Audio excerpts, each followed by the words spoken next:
During my younger days, I loved road biking and often explored bike trails in the woods near my parents' house in rural Massachusetts. One day, feeling adventurous, I decided to follow a trail I had heard about from a friend, which was supposedly accessed near a deer crossing sign on Irving Street. After leaving Irving Street and riding down the trail, I found myself on a maze of hilly and winding bike trails.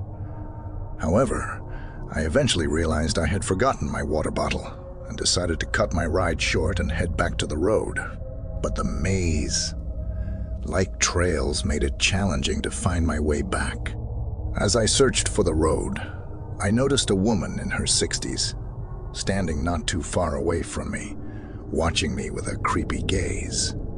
I called out for help, but she responded in a low and disturbing tone, warning me to get out. Feeling uncomfortable, I rode away, but the woman kept reappearing at intervals, always watching me. Feeling increasingly uneasy and sensing her presence, I hid behind a large stone, waiting until I lost sight of her. With darkness approaching and my bike lost, I felt a deep sense of fear. The woman's voice broke the silence, asking me to come to her.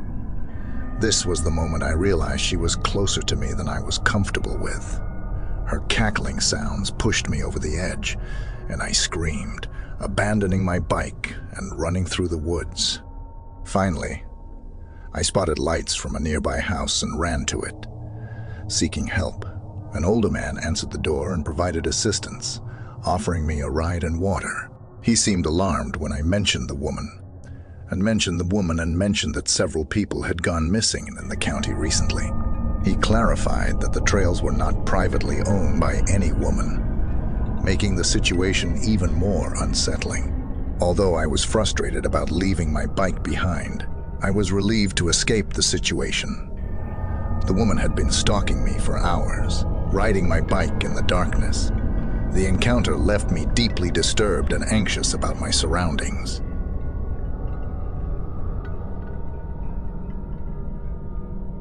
While browsing the Let Go app, I stumbled upon a listing for a free Trek brand bike. Intrigued, I contacted the lister named Jean, who confirmed that the bike was indeed free and asked me to pick it up at specific GPS coordinates. Skeptical but excited, I downloaded a GPS coordinates tracker app and began my journey. As I got closer to the coordinates, I found myself in a remote wooded area with no notable locations nearby. Jean suggested I cut through the woods, following the directions on the app to reach a clearing where he claimed to be waiting with the bike. Despite my growing unease, I decided to proceed. Entering the woods, I cleared a path through the thick foliage for several minutes until I reached the approximate coordinates. However, I didn't find the promised clearing. Fearing I had the wrong coordinates, I messaged Jean, but his responses were brief and unhelpful. I tried calling him, but he claimed to have bad service. Feeling increasingly paranoid and sensing something was off, I decided to head back to my car. As I reached my vehicle, I discovered that all 4 of my tires had been slashed. Panicking, I noticed someone hiding in the back of my car and immediately fled down the road.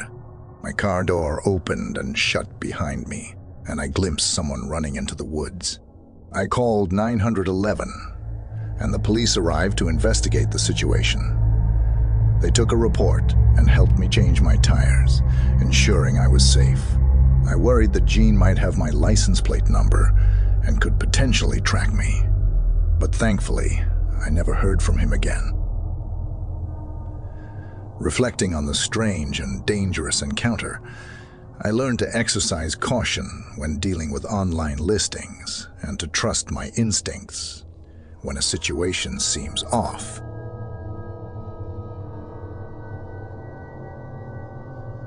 When I was a teenager, my friends and I often enjoyed bike rides around town, especially at night.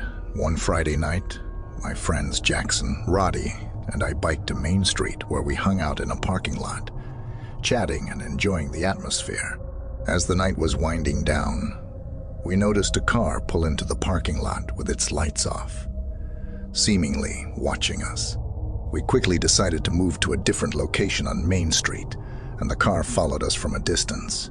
Realizing we were being trailed, we pedaled faster and headed towards my house, which was the closest. We made it home and rushed inside through the backyard gate, successfully evading the car.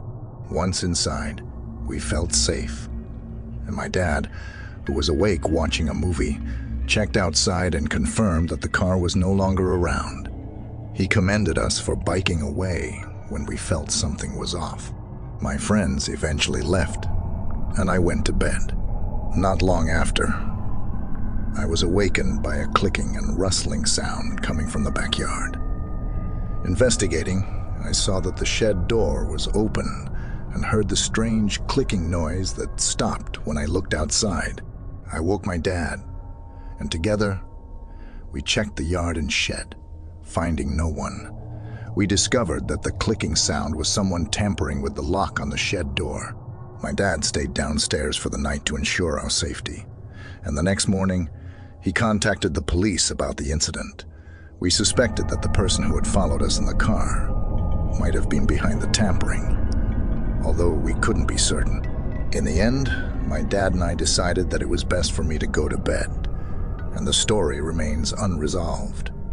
We couldn't be sure how or when the person found out where I lived, and we were left wondering about their intentions.